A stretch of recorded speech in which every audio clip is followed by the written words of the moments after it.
O que é adoração? Se a gente observa, Deus ele nos criou para adorar. Deus nos criou para a sua poderosa adoração. Só que no Éden, quando o pecado corrompe o homem então passa a também rejeitar essa inclinação à adoração a Deus. O homem passa, ao invés de adorar o Criador, ele começa a adorar a criatura. Ao invés de ele adorar o Criador, o Senhor, ele começa a adorar a criação. E aí quando a gente vai observar, no decorrer da história da Bíblia, todos que tentaram adorar ao Senhor, falharam na sua adoração, não todos. Existiram personagens que foram adoradores segundo o coração de Deus. Mas eu falo num plano universal, eu falo de povo, quando o povo decidiu adorar o Senhor. Se a gente volta lá atrás, depois da queda de Adão e Eva, Caim e Abel se levantam para tentar adorar a Deus, para adorar o Senhor. Só que nós sabemos que o final foi trágico. O final dessa tentativa de adoração foi um final trágico. Por quê? Abel oferece o melhor sacrifício de adoração ao Senhor, enquanto Caim oferece um sacrifício que não agradou a Deus. O que Caim deveria ter feito? Se arrependido e entregue um sacrifício segundo o coração de Deus, segundo o que Deus quer, segundo o que Deus exige, segundo o que Deus deseja. Não, Caim se ira, o seu coração se enche de ódio, ele se enfurece, e com isso ele se levanta em um ato homicida, e ele mata o seu irmão. Ele mata Abel. Não é frieza. Quando eu leio aquele texto, eu não vejo Caim explodindo em raiva e matando alguém e depois caindo em si vendo o que ele fez. Não, pelo contrário, ele mata. Deus aparece, perguntando onde Abel estava, e ele friamente responde: sou eu por acaso cuidador de meu irmão? Ele estava completamente frio. E aí a gente avança um pouco mais a história, a gente percebe Israel. A história de Israel foi uma história de desastre na adoração. Quando a coisa apertava, Israel se levantava para adorar a Deus. Quando a coisa ficava difícil, Israel se erguia para louvar a Deus, para adorar o Senhor. Mas quando a coisa ficava bem, quando Deus entregava um líder bom, um governante bom, tudo muito bom para Israel, Israel se desviava e parava de adorar o Senhor e começava a adorar outros deuses.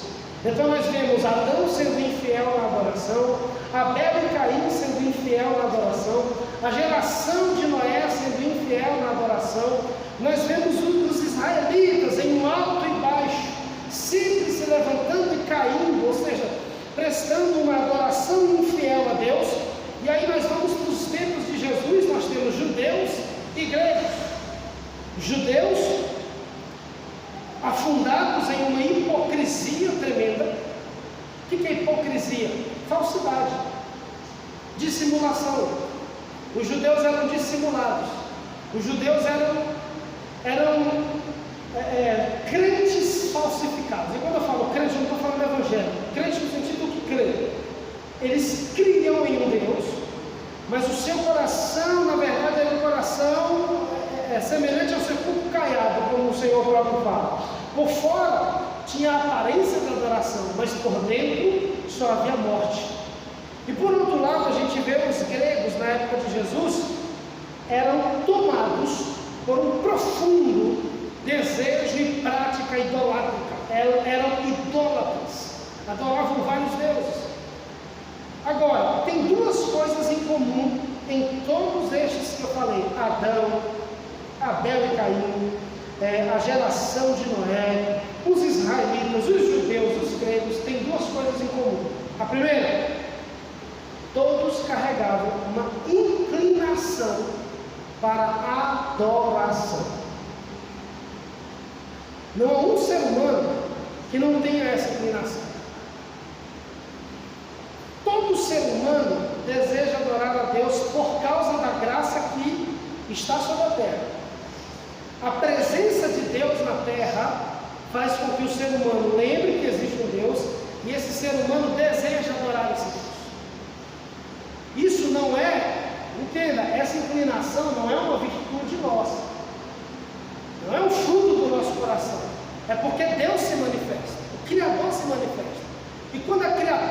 recebe o Criador, ela tem uma inclinação automática. Ela quer adorar o seu Criador. Ela quer adorar a Deus. Só que, segunda coisa em comum em todos esses grupos de pessoas que eu disse, segunda coisa em comum, nenhum deles conseguiu adorar verdadeiramente. Com exceção de alguns homens vivos. Com exceção de alguns, o povo não conseguiu prestar ao Senhor adoração verdadeira. Isso explica as milhares de religiões que existem. A palavra religião, ela vem do latim religare, que significa religar. Religião é um homem buscando a Deus. O Evangelho é diferente, é Deus vindo até o homem, resgatar o homem. Por isso que nós falamos que nós não somos chamados a viver uma religião.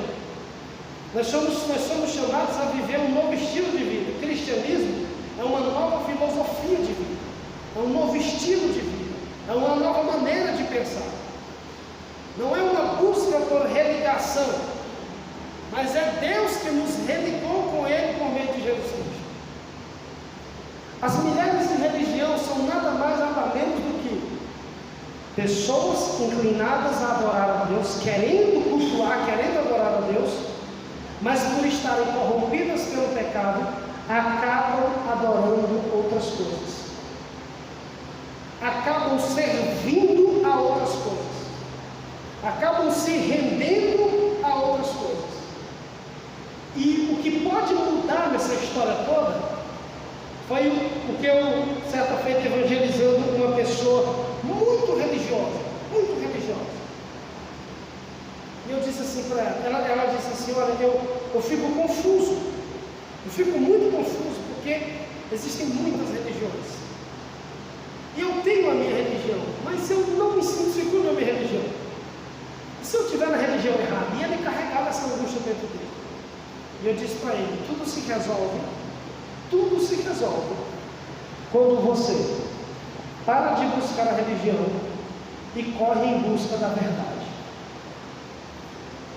Porque enquanto você busca a religião, em todas as religiões você vai achar coisa boa e coisa ruim. Agora, quando você joga a coisa para o nível da verdade, aí a verdade é só uma. Não,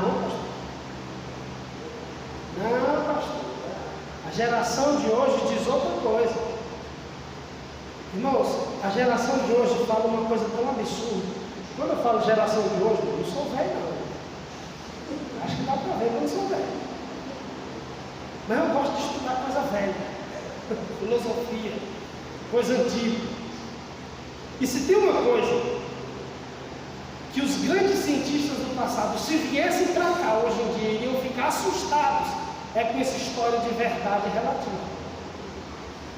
Não, eu tenho a minha verdade e você tem a sua verdade. Ora, então, se A tem verdade, pessoa B tem verdade, pessoa C tem verdade, e essas verdades são contrárias entre si, não existe mentira. E a verdade é uma coisa altamente esquizofrênica e maluca, porque ela se contradiz o tempo inteiro e é eternamente paradoxal, confusa. O que é isso?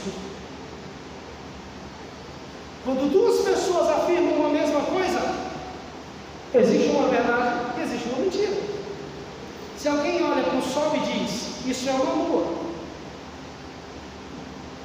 Ah não, mas para a pessoa é uma lua. É, porque ela está validando com uma verdade e uma mentira, porque a verdade é que o sol é sol, não é lua. Então, a partir do momento em que você questionar a verdade, você para de buscar a religião e procurar a verdade entre elas. E uma mulher na Bíblia fez isso. Agora eu quero que você leia depois dessa contextualização. João capítulo 4, versículo 20 ao versículo de número 24. E vejamos esse diálogo desta mulher com o Senhor. Uma mulher em busca da verdadeira adoração ao verdadeiro Deus. Olha só, versículo de número 20. Quem encontrou, diga amém. Nossos pais adoraram neste monte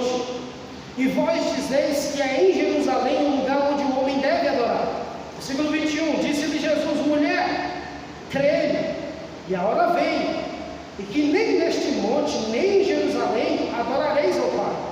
Vós adorais o que não conheceis, nós adoramos o que conhecemos, porque a salvação é dos judeus.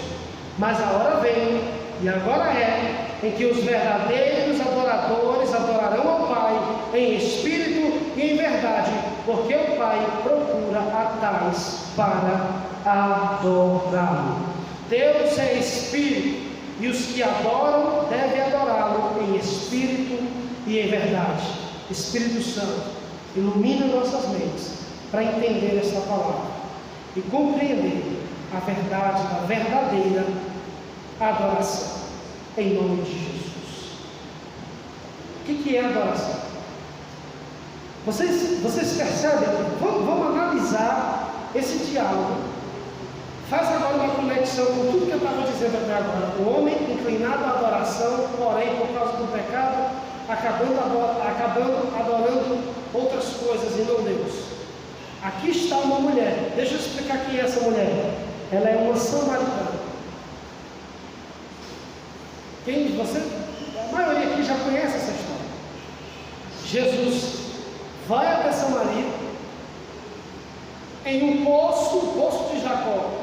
Ele encontra uma mulher samaritana. E Jesus, sendo um judeu, o que era cultural daquela época era judeu e samaritano não se dá bem. Não se dá bem. É igual a briga de goiano, mas mineiro. Ixi, a esposa vai. O pastor Caio disse que a guerra deles é quem foi que inventou o ar. Esse uai é a guerra, né? Se foi goiano, se foi. E o Oxê? Foi maranhense ou piauiense? Então existia um conflito entre os samaritanos e os judeus por uma razão muito simples. Os samaritanos eram judeus mestiços, misturados. E inclusive o tipo de adoração que eles prestavam era uma adoração misturada com outras coisas. Então vamos entender aqui. O que é adoração? Vamos entender primeiro o que é adoração para a gente entender esse diálogo aqui entre Jesus e a mulher samaritana. Adoração é devoção. Devoção, reverência, culto. Adorar é o ato de reverenciar, louvar, venerar, cultuar, temer. É por isso que tem pessoas que dizem assim: não, nós não adoramos os orixás, nós não adoramos imagens de estrutura, nós veneramos, sim, mas no latim, no grego, no hebraico e em qualquer outra língua, venerar é o ato de adorar. São sinônimos. Tanto veneração como adoração são palavras sinônimas. Isso é português e qualquer outra língua. Não há distinção. Qualquer tipo de culto que eu presto para alguém, eu estou adorando esse alguém. Qualquer tipo de sacrifício, reverência, isso é culto a esse alguém. Isso é adoração.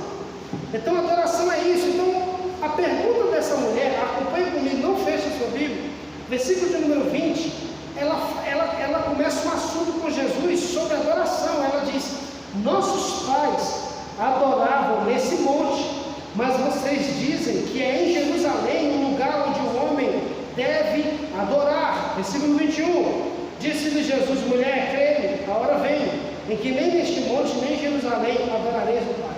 Qual era a grande questão aqui? Onde é o lugar da adoração? Qual é o lugar da adoração?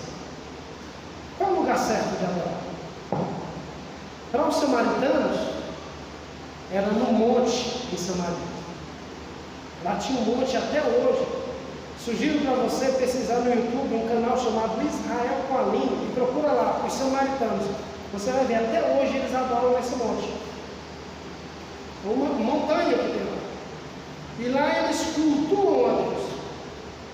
Do jeito deles. Eles cultuam a Deus. Só que do outro lado, tem os judeus com um templo construído, adorando a Deus e dizendo: esse é o lugar da verdadeira adoração. E os samaritanos dizendo: esse é o lugar da verdadeira adoração, é o nosso monte. E é judeus adorando para lá e dizendo aqui é o lugar da adoração, e é samaritana adorando para lá e dizendo aqui é o lugar correto da adoração. E essa mulher agora, que passou a perceber que Jesus era um profeta, ela ainda não tinha entendido que Jesus era o Filho de Deus, o Messias, ela só viu que Jesus era um profeta quando Jesus chama o marido dela, e ela diz, não, eu não sou casada. Aí Jesus diz, é verdade, você já foi casada 5 vezes, e o marido que você tem agora não é seu marido. Jesus dá uma revelação da atual situação da vida dela, e ela olha para Jesus e diz, opa, você realmente é um profeta. Então deixa eu te fazer uma pergunta, qual é o lugar da adoração? Nós vamos já entender quanto que isso tem a ver comigo e com você. Qual é o lugar da adoração? É no monte, em Samaria? Como é que era a adoração no monte em Samaria? Era uma adoração sincrética. O que é sincretismo? Sincretismo é a mistura de rituais religiosos. Vou dar um exemplo. Imagina, nós vamos fazer um culto sincrético ecumênico. Vai entender? Não vamos fazer não, isso não. De jeito nenhum. Mas imagina, vou te explicar o que é um culto sincrético ecumênico. Você não precisa decorar esse nome não, mas decora o que eu vou lhe dizer. Imagina, a Igreja Cristã Nova Vida vai fazer um culto ecumênico e sincrético. Nós vamos chamar os pais de santo da cidade, vamos chamar o bispo da cidade, o padre, vamos chamar as casas de espiritismo, vamos chamar todo mundo. E nós vamos fazer um culto ecumênico. Aí como é que é esse culto ecumênico? Vocês viram aqui? Não há ferro. Aí o orgão, quem é o orgão? O orgão é o cara que toca lá dentro na boca. Aí, mano, não há ferro. Ah, meu. Aí do lado eu estou irmão dando glória a Deus, do outro lado alguém está ali rodando com o saião. Misericórdia. Era isso, não exatamente assim, que era um culto em Samaria. Era um culto sincrético. Eles tinham tanto elementos do judaísmo quanto elementos do paganismo. E isso fazia com que os judeus odiassem eles e não considerassem a adoração deles verdadeira. Só que, a mulher pergunta o lugar da adoração. Ela pergunta se é no monte ou em Jerusalém, no templo. E lá no templo, pastor, então se a adoração dela não era certa, então a adoração lá no templo era certa. Qual era o problema da adoração no templo? É que a adoração no templo era uma adoração certinha. Eles faziam sacrifícios certinhos. Os sacerdotes se comportavam maravilhosamente bem. Não havia sincretismo, era judaísmo puro. Só tinha um problema. Era tudo farsa. Era tudo falsidade. Não era adoração sincera e verdadeira. Era pura hipocrisia. Se vestiam como homens reverentes, mas nas 4 paredes eram animais. Cantavam louvores no templo, mas fora do templo odiavam pessoas.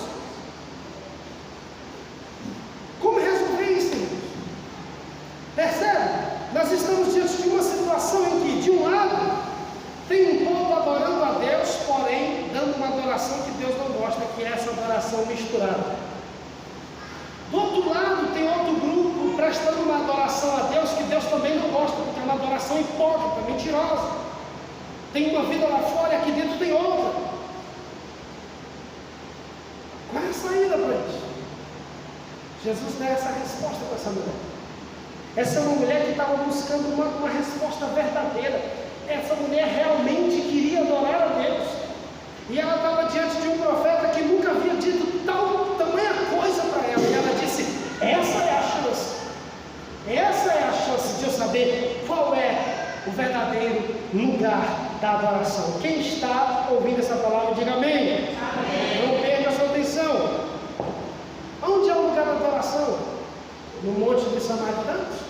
Ou no templo dos judeus? A resposta de Jesus é, nenhum desses lugares. nem no monte, nem no templo de Jerusalém. Porque lá no monte havia uma adoração falsa, porque era uma adoração misturada, sincrética, não era santa.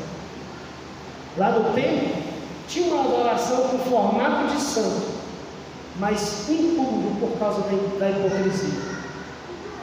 Então qual é a verdadeira adoração? Olha para a sua Bíblia, versículo 23 e versículo 24 diz assim: mas a hora vem, e agora é, em que os verdadeiros adoradores adorarão ao Pai em espírito e em verdade, porque o Pai procura a tais para adorar.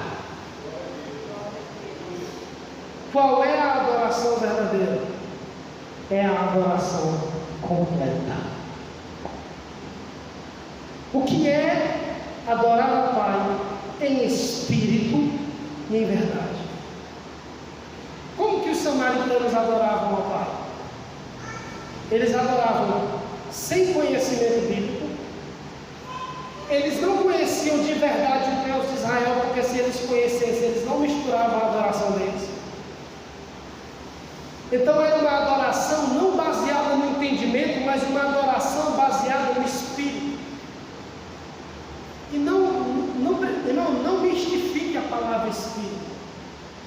Na Bíblia a palavra espírito significa às vezes sentimento, às vezes emoções, às vezes faz alusão a uma pessoa, quando está maiúsculo está falando do Espírito Santo, da pessoa do Espírito.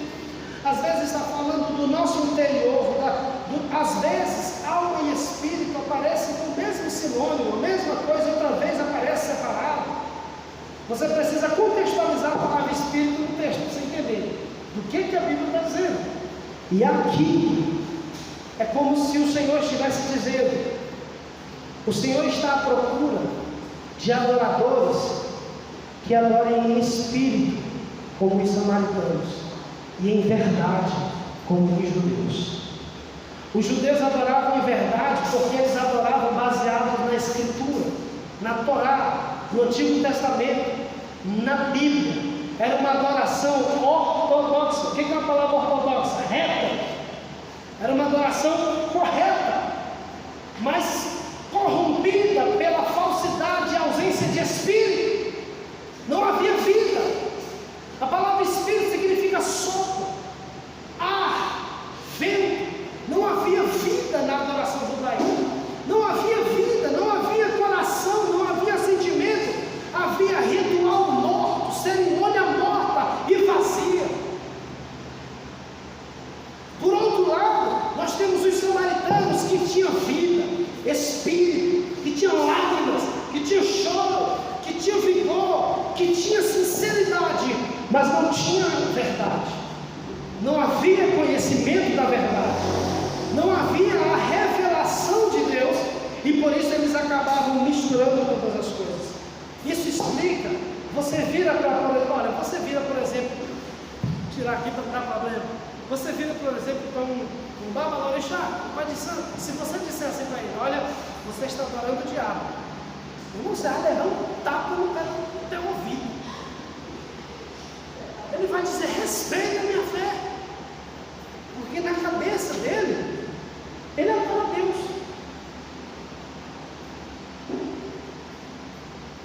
Você está entendendo? É uma adoração que a gente chama de adoração empírica. Ela é uma adoração a nível abstrato, do espírito, mas não existe um entendimento correto no que está sendo feito. Então, a adoração em espírito era feita pelos samaritanos, e a adoração em verdade era feita pelos judeus. E o que o Senhor está dizendo é: eu não estou buscando lugar, eu não estou em busca de cerimonialismo como os dos judeus, eu não estou em busca também de só sentimentalismo como os samaritanos, mas eu estou em busca de um povo que adora por completo espírito, alma, corpo, entendimento, coração, emoção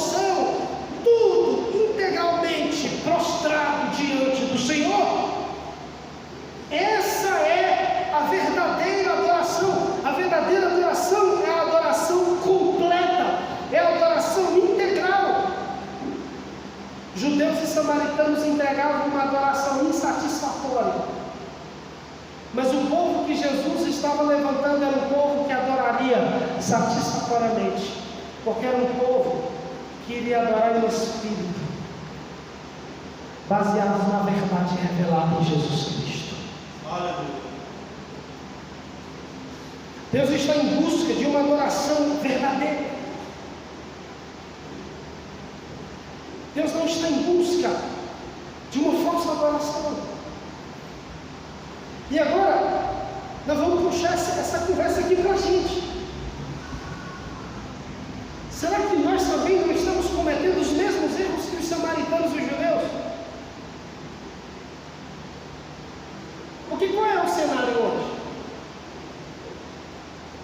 O cenário hoje é o seguinte: ou nós estamos adorando a Deus em espírito, ou seja, adorando a Deus pelo nosso interior, é o nosso interior, é a criatura diante do Criador dizendo: eu quero te adorar, mas como ela não tem entendimento, aí não presta adoração satisfatória, ela faz burrada, ela se perde no meio do caminho, ela mistura a coisa toda, e ela não presta uma adoração verdadeira. Por outro lado, estamos cheios de igrejas, de pessoas, que o culto é impecável no começo, meio e fim. Cantam louvores que é uma maravilha, prega que é uma maravilha de se ouvir, mas não tem vida, não tem profunda espiritualidade. E a razão que Jesus dá aqui para ele estar em busca de pessoas que adoram o Espírito em verdade é por uma razão: Deus é Espírito. E por que Deus vira para ela e diz: Deus é Espírito? Porque ela estava dizendo: onde é o lugar da adoração? No monte ou no templo? A resposta é: em lugar nenhum, porque Deus é Espírito.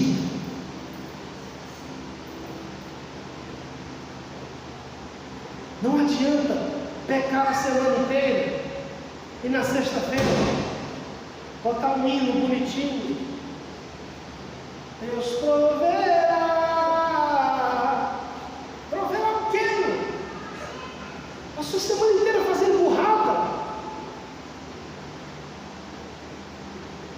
passou a semana inteira odiando todo mundo, passou a semana inteira colocando os olhos onde não deveria colocar, passou a semana inteira com o coração egoísta, sem prestar nada para ninguém, sem servir a ninguém, passou a semana inteira satisfazendo as vontades da carne, e na sexta-feira canta: olho para o alto, então vem o socorro mesmo.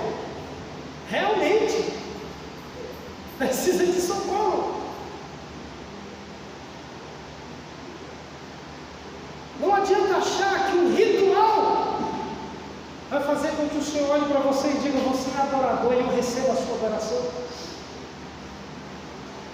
Deus, mas eu fiz tudo certinho. Eu disse a paz do Senhor no começo, eu cantei a música certinha, eu fiz tudo certinho, mas o coração está sem vida. O que significa a palavra Espírito? Sou vida, está sem vida. Quantas e quantas vezes, irmãos, talvez você entre aqui, senta na cadeira, e como se estivesse pagando uma tabela, ou preenchendo uma coisa qualquer, sai do culto dizendo: paguei minha dívida, vim para o culto. Quantas e quantas vezes? Vamos louvar o Senhor, irmãos. Aí você levanta. Parece que está quando? Parece que tem umas 30 herdas de disco nas costas.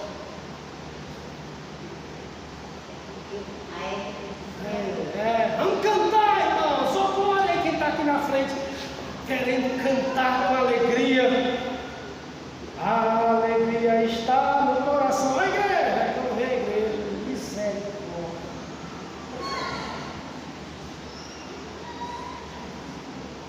Pastor Caio hoje fez uma oração: Senhor, aviva. Precisamos de uma profunda adoração espiritual. Meu irmão, sabe de que eu estou dizendo? Eu estou falando de você lavar teu rosto, vir para a casa do Senhor, como se fosse o momento máximo, como se no instante você fosse correr, como se você estivesse prestes a ir para a pena de morte americana, porque lá nos Estados Unidos, quando o sujeito é condenado à pena de morte, eles dizem para o condenado: você tem o direito às últimas palavras.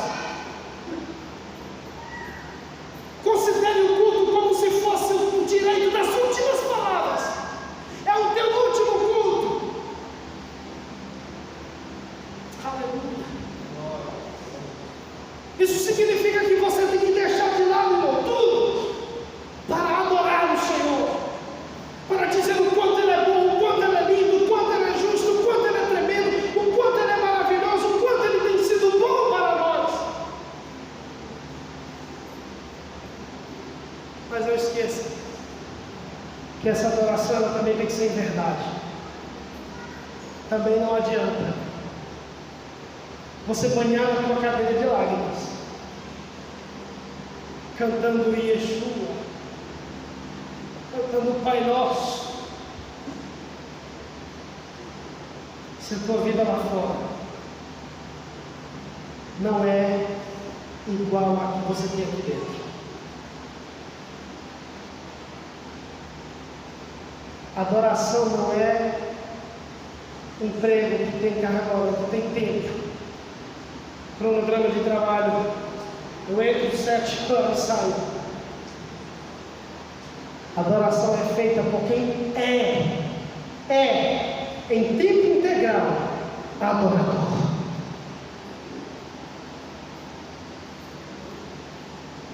O culto tem que ser o ápice da adoração. O culto tem que ser o resultado do seu culto durante a semana. O culto precisa ser o resultado de uma vida de adorador. Hoje nós cantamos aqui: quão formoso és, Rei do universo, tua glória enche a terra e enche o céu. Mas você viu a glória de Deus essa semana? Nas coisas simples da vida. Você conseguiu perceber a formosura de Deus nessa feiura de vida que nós estamos vivendo? Porque está uma loucura a vida. Nós cantamos aqui: furioso o oceano, vem fluir dentro de mim, estou me afogando em ti. Você está entendendo o peso dessa letra que a gente cantou? O que é se afogar, irmão? Morrer. Estou me afogando em ti, estou morrendo todos os dias para os meus prazeres pecaminosos, para o meu coração mau, para a minha inclinação ao pecado. Eu estou morrendo para mim mesmo, para viver a vida que o Senhor tem para mim. Você quer que a vida valha a pena e faça sentido? Assuma hoje uma vida de adorador. Assuma hoje uma vida de adorador. Não para a glória do irmão Arão e da irmã Geisa, mas eu fiquei muito impactado. O testemunho aqui, fiquei muito impactado com aquilo. Que dia foi? Que negócio? Antes de ontem, levaram a moto do Arão. Assalto, 9h30 da manhã, arma na cabeça dele. Aí encontrou à noite. A igreja se colocou em oração. Nós oramos lá em casa, nós clamamos ao Senhor. Nós viemos aqui e oramos. Mas uma coisa me chamou a atenção. É que um dia anterior nós falamos sobre todas as coisas serem feitas para a glória de Deus. E até mesmo as coisas ruins são para a glória de Deus. E o irmão Arão, mas a irmã Geisa voltou lá no grupo, adorando ao Senhor por tudo que havia acontecido. Irmãos, vivamos uma vida de adoração. Senhor, eu quero estar no centro da tua vontade. Senhor, eu quero os teus olhos sobre mim. Os olhos do Senhor estão em busca de adoradores. Então você quer que o Senhor olhe para você? Seja adorador. Seja adorador a partir de hoje. Amém, meu irmão? Curva a sua cabeça. Pai querido, Deus eterno, a Ti rendemos toda honra e toda glória, toda majestade e todo louvor. Glorificamos o Teu nome, Senhor, porque confessamos o nosso pecado, o nosso erro, e reconhecemos que muitas vezes nós não somos os adoradores que o Senhor está em busca, e que muitas vezes nós pecamos contra Ti.